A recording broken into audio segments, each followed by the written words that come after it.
Live, trance, and prosper. Hi, I'm Dr. Brian David Phillips, and today I'd like to talk to you about the rich economy. The rich economy comes from work developed by Robert Anton Wilson, is where I'm basing it, but really Wilsonianism goes beyond that. He based a lot of his ideas upon the work of others and kind of coalesced it in the Illuminati Papers and other pieces. Sometimes when people are discussing things with me on social media and I'll make a statement that, well, that's a little too conservative for me, or no, that doesn't address the problem completely. And they ask, well, what do you support? I'm not a capitalist, at least not a pure capitalist. Certainly not a socialist, certainly not a pure socialist, and communism just ain't my bag. But I do support the concepts behind the rich economy. Now when I say rich economy, some folks are going to say, well, that's obviously just a form of capitalism that increases income inequality. No, it doesn't, because rich, R-I-C-H, has a very specific meaning. We're going to get into what it really entails later, but rich, R-I-C-H, stands for rising income through cybernetic homeostasis. It's a big mouthful, it has meaning, and it's pretty awesome. So we're going to look through that. Now, if there's one proposition which currently has the agreement of almost everyone, is that we need more jobs. A cure for unemployment is promised by the far right, the far left. It's earnestly sought, and every heavy thinker in politics and economics and philosophy and just dudes sitting around the breakfast table have wondered, how can we solve this? From the far right to the far left, people want to know, how can we solve unemployment? Well, Robert Anton Wilson and his friends and ilk, he has an ilk, I am of that ilk, they challenge the idea. They don't think there is or ever can be a cure for unemployment.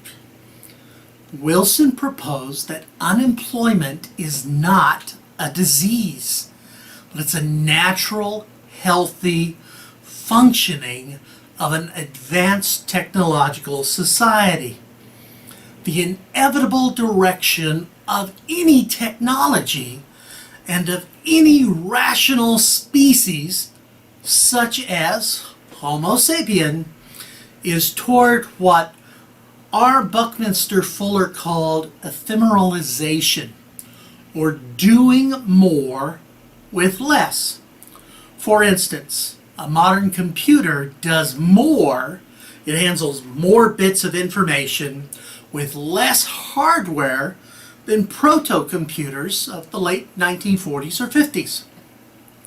One worker with a modern teletype machine does more in an hour than 1,000 medieval monks painstakingly copying scrolls for a century. Atomic fission does more with a cubic centimeter of matter than all the engineers of the 19th century could with 1,000,000 tons. And fusion would do even more. With this idea in mind, Wilson, Fuller, and others would turn conventional thinking on its head. Unemployment is not a disease, so it has no cure. This tendency toward ephemeralization, or doing more with less, is based upon two principal factors. One, the increment of association. Increment of association is a term coined by engineer C.H. Douglas. It means simply that when we combine our efforts, we can do more than the sum of what we could each do separately. 5 guys acting synergistically together can lift a small car. But each of the 5 guys trying separately can't move the car even a little. It's not going to budge. Now, if we measure how much force each of those 5 guys can individually create, how much each of the 5 guys can lift. All right? And so we got guy 1, guy 2, guy 3, guy 4, guy 5. We got G guys. Okay? 5G, as in G plus G plus G plus G plus G, 5 times, is less than 5G. I know it's stupid. It sounds dumb because mathematically that's odd. Your math sounds new. It doesn't make sense because the sums don't add up to the whole, because the sums of the parts are missing the whole. Ephemeralization means that we can actually do more work with less effort eventually. So, as society evolved from tiny bands, individuals, and then we create little bitty bands, to tribes, to federations, to city-states, to nations, to multinational alliances, and beyond, the increment of association increases exponentially. A Stone Age hunting band could not build the Parthenon, as Wilson notes. A Renaissance city-state could not put Neil Armstrong on the moon. And yet we recently celebrated the 45th anniversary of that very event. When the increment of association increases through larger social units, doing more with less becomes increasingly possible. So that's the first factor, increment of association.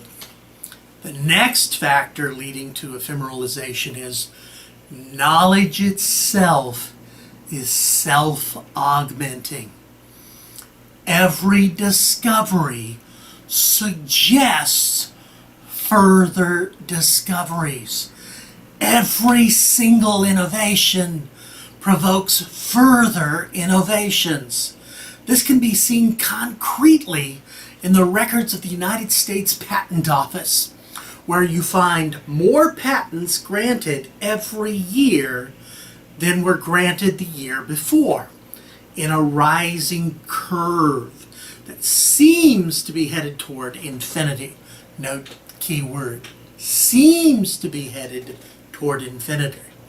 If inventor A can make a What's-it out of, say, 20 moving parts, inventor B will come along and he'll build a What's-it out of 10 moving parts. If the technology of 1900 can get 100 ergs out of a whatchamacallem, the technology of 1950 can get 1,000 ergs. Again, the tendency is always toward moving toward doing more with less. Now, I can't spend a lot of time here on that particular point. If you want more evidence of doing more with less phenomenon, go check out R. Buckminster Fuller's Operating Manual for Spaceship Earth, or Alfred Korzybski's Manhood of Humanity. Let's get back to the point. Now, unemployment is directly caused by this technological capacity to do more with less. Okay, it's not just an economic collapse that causes unemployment, and that's a negative aspect of all this stuff, of how the economic system is set up. It's also, unemployment is a factor of progress, of moving forward. Thousands of monks were technologically unemployed by Gutenberg with his printing press. Thousands of blacksmiths were technologically unemployed by Henry Ford's Model T. Each device that does more with less makes human labor that much less necessary. Now, this is also why so many jobs in the United States today, over half of all employed persons, are now in the service industries rather than the manufacturing or production industries. Technology replaces. Technology also creates new opportunities, and technology creates unemployment, which is typically seen as an ill, but there are solutions to these, so we don't think of that as an ill or a disease, but as a component or even a feature. We'll get to that. Now, Aristotle said that slavery could only be abolished when machines were built that could operate themselves. Working for wages is the modern equivalent of slavery. In fact, many people or social critics call it wage slavery. It's in the process of being abolished by just such self-programming machines.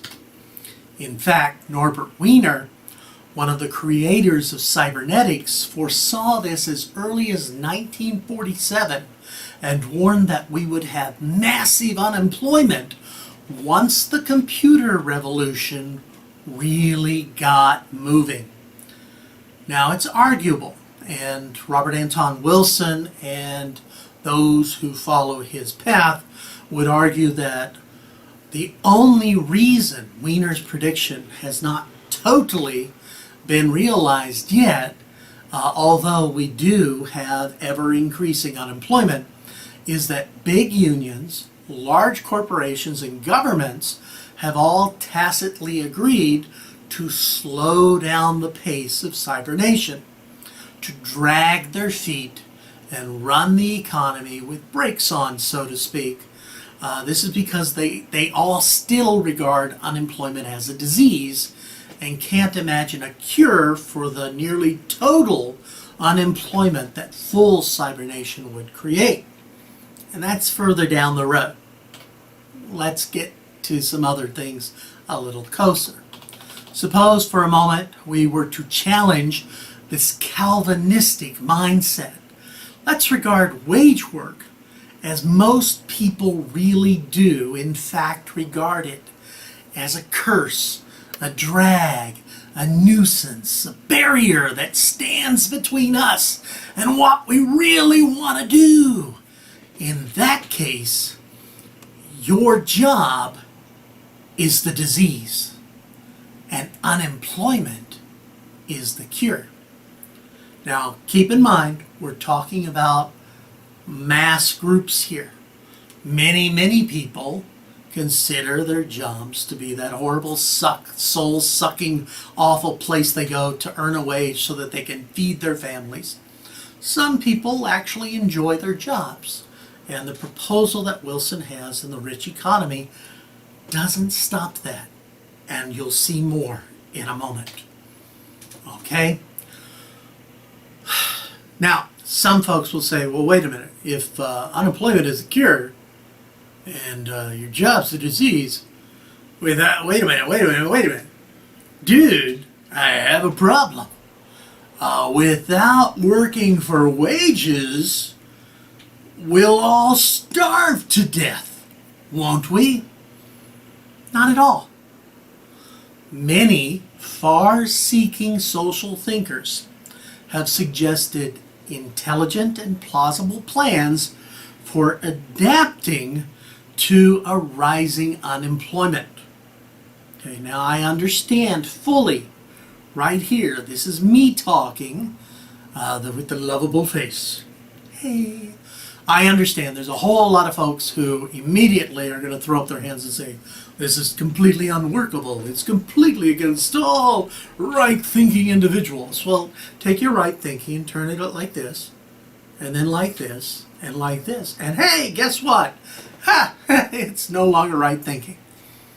You have to accept new paradigms in a future or a present that is no longer working the way things worked in the past.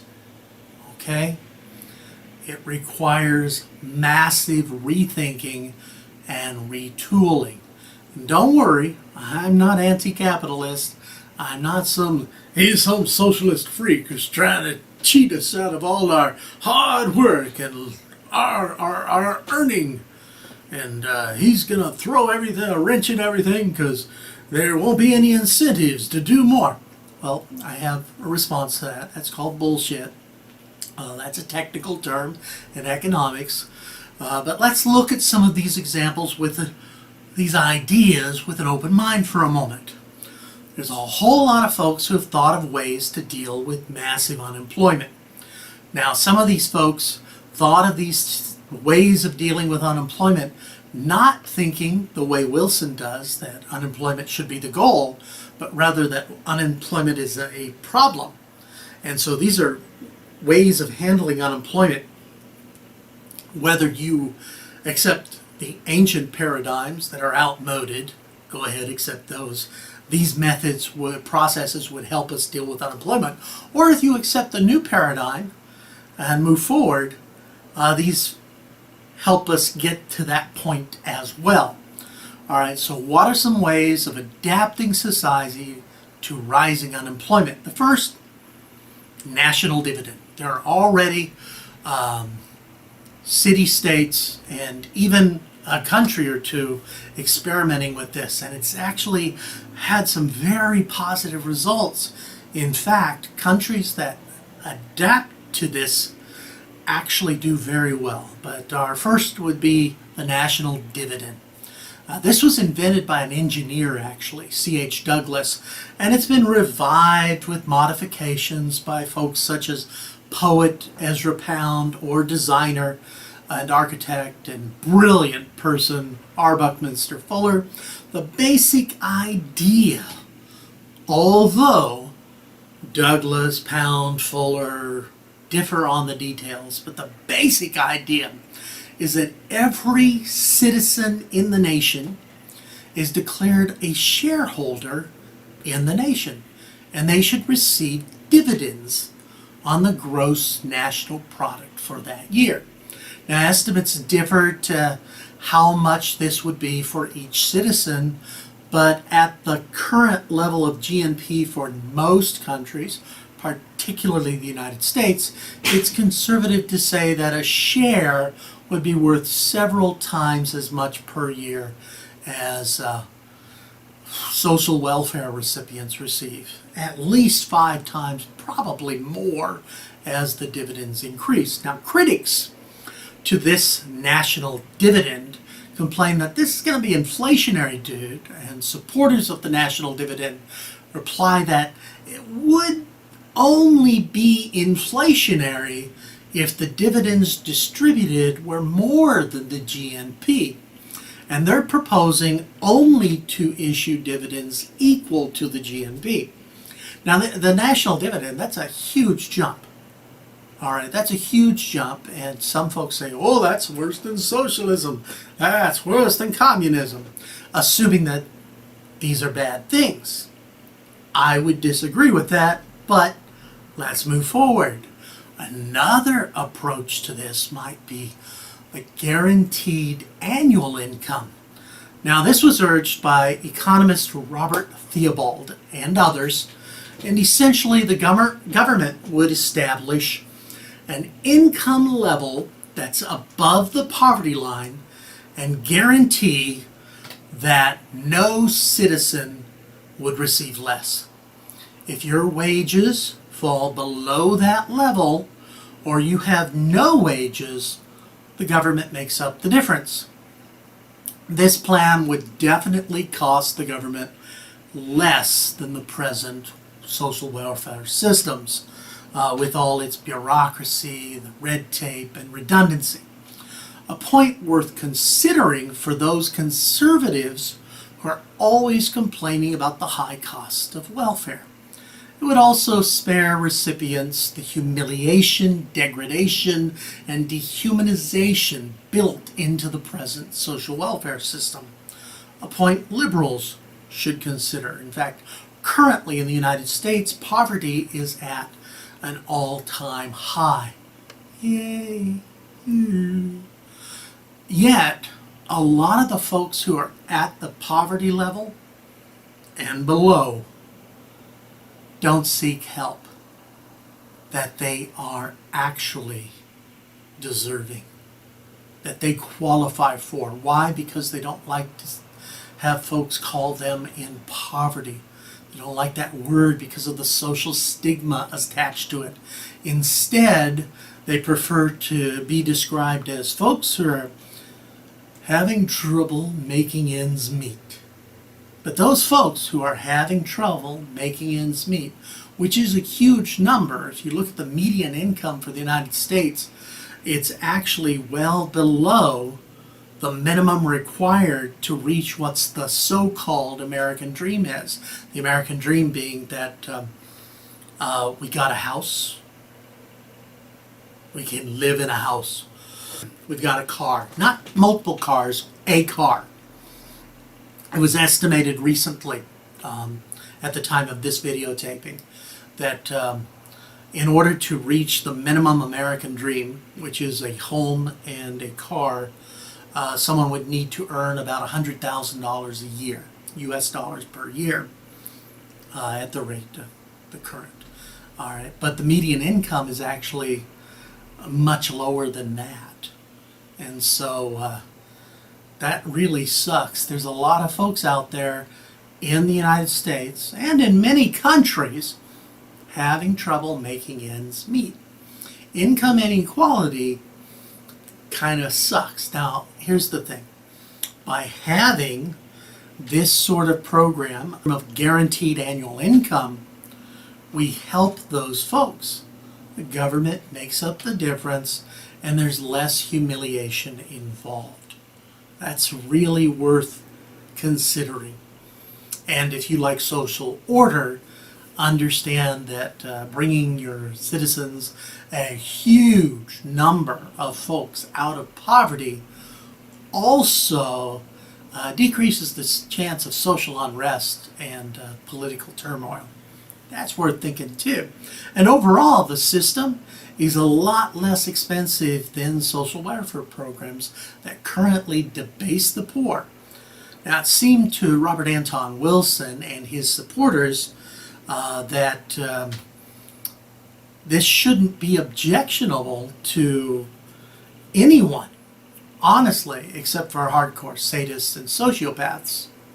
There you go. Now, another way of approaching unemployment and income, living wages and things like that, is something called the negative income tax. And this was first devised by Nobel economist Milton Friedman. And it's a less radical variation of the previous ideas. The negative income tax would establish a minimum income for every citizen, once again a minimum income, and anyone whose income fell below that level would receive that amount necessary to bring them up to the standard. Now, Friedman, who's sometimes called a conservative but preferred to think of himself as a libertarian, pointed out that this would cost the government or the taxpayers less than the present welfare system. Like Theobald's guaranteed annual income, it would also dispense with the last tinge of humiliation associated with government charity. Since when you cash a check from the IRS, nobody, not even your banker, would know if it was supplementary income due to poverty or making ends meet, or a refund due to overpayment of last year's taxes. Now this brings us to the rich economy. Okay, now the rich economy, I keep mentioning Robert Anton Wilson because I'm a Wilsonian, but the rich economy was devised by inventor L. Wayne Benner. You may know Benner as the co-author with Timothy Leary of Terra 2. But the rich economy was Benner and Wilson. It's a 4-stage program to retool society for the cybernetic and space age future we're rapidly entering. Rich means rising income through cybernetic homeostasis.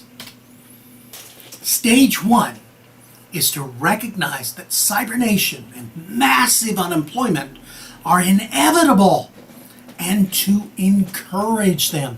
Yes, he just said that. Encourage unemployment. Unemployment based upon cybernation that is being replaced by technology. All right, now, how do we do that? Wilson and Benner suggested offering a $100,000 reward to any worker who can design a machine that will replace him or her and all others doing the same work.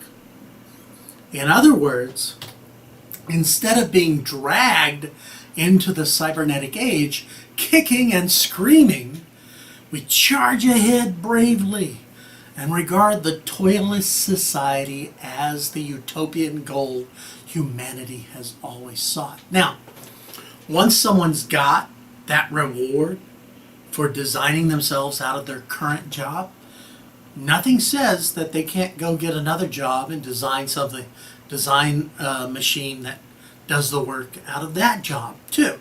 So they could rack up money doing that. Personally, I think by today's economy standards, we might even up that reward from $100,000, which a lot of folks would go after anyway, to maybe $500,000 or even $1 million. I'd also put the stipulation that the machine or program that would replace a person has to be manufacturable in a way that makes it cheaper than the current workforce. Of course, that's a preset, but also that it be green. I'd make sure that everything's green and has a negative carbon footprint when it's developed and manufactured. That would be a factor that I would personally add because of environmental concerns. All right, but either way, that's stage 1. Design ourselves out of jobs, out of working jobs. Now that doesn't mean that people can't do work that they find satisfying. No, you can adapt and do more things. And probably you're going to have more free time, which is part of the next area. Stage 2 is to either establish a negative income tax or a guaranteed annual income so that the massive unemployment caused by stage 1 doesn't throw hordes of people into the degradation of the social welfare system. Okay? So we've got a safety net, a guaranteed annual income. Guaranteed annual income or negative income tax or guaranteed minimums don't mean that you can't continue working. You can continue working. You're encouraged to at this stage. Okay, now stage 3 is to gradually, experimentally raise the guaranteed annual income to the level of a national dividend suggested by Douglas, Fuller, and Pound, which would give every citizen the approximate minimum living standard of the comfortable middle class. Now, the reason for doing this gradually for Benner and Wilson is to pacify conservative economists who claim the national dividend would be inflationary. All right, and by doing it slowly, moving up the minima actually, it allows that to adjust itself. Personally, I don't think we need to go to the full dividend. Personally, I think we should have a minimum, which is about the level of the middle class. Okay? But folks can, of course, be encouraged to do more to gain more funds. And folks who are very wealthy still remain very wealthy. Certainly having $5 billion, your life standard, your living standard is not going to be any worse if you only had $3 billion. And the rest was taxes, which actually bring everyone else up, and other factors. But that's for others to debate. But those who support Benner and Wilson's idea of stage 3 of raising the guaranteed annual income or the negative income to the level of a national dividend suggest doing it slowly, thus to hold off any inflation, which they say probably wouldn't happen anyway, but to also adjust society, maybe about 5% per year for the first 10 years. And after the massive cybernation caused by stage 1 has produced a glut of consumer goods, experimentally raise it further and faster toward the level of a true national dividend or a middle class guaranteed minimum income living standard. Stage 4 of the rich economy is a massive investment in adult education for 2 reasons. One, once the goal of massive unemployment is met, people can only spend so much time having recreational sex, smoking marijuana, and watching television. After a while, they get bored. So the main function of adult education is to deal with one of the primary objections to a toilless or workless society. And it's a psychological objection of people just get bored and they no longer produce any worthwhile ideas. So the answer is to educate people for functions more cerebral than randomly having sex and parties and drinking and smoking drugs and watching TV, or the idiot jobs most are currently doing right now. So that was one thing. And two, there are huge challenges and opportunities confronting us in the next 3 or 4 decades, of which the most notable are those highlighted in Timothy Leary's SMILE slogan, or SMI2LE, space migration, intelligence increase, life extension.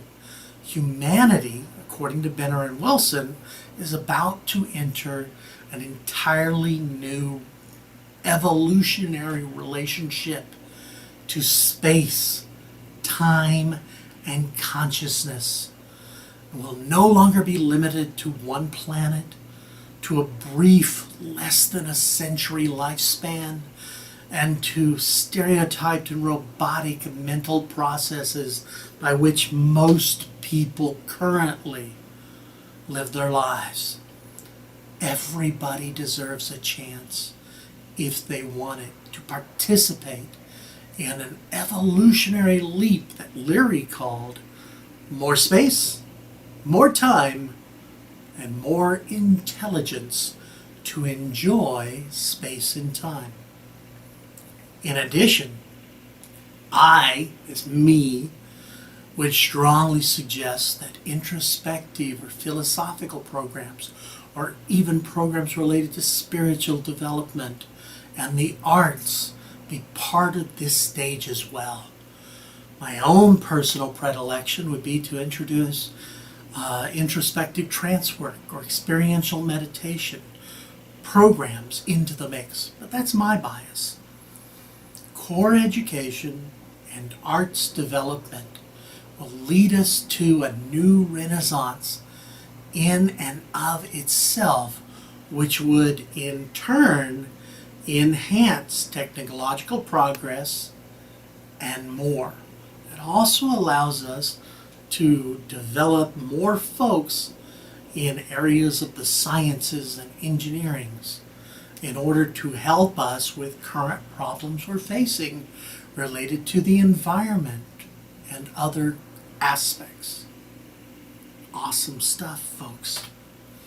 Now, what Benner and Wilson proposed in brief is that the traditional work ethic, find a master to employ you for wages or live in squalid poverty, is obsolete. The work ethic is obsolete.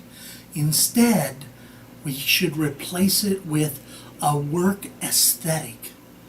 And that'll arise to replace that old Stone Age syndrome of the slave, the peasant, the serf, the prole, the wage worker, the human labor machine who is not fully a person, as Marx said, a tool, an automaton.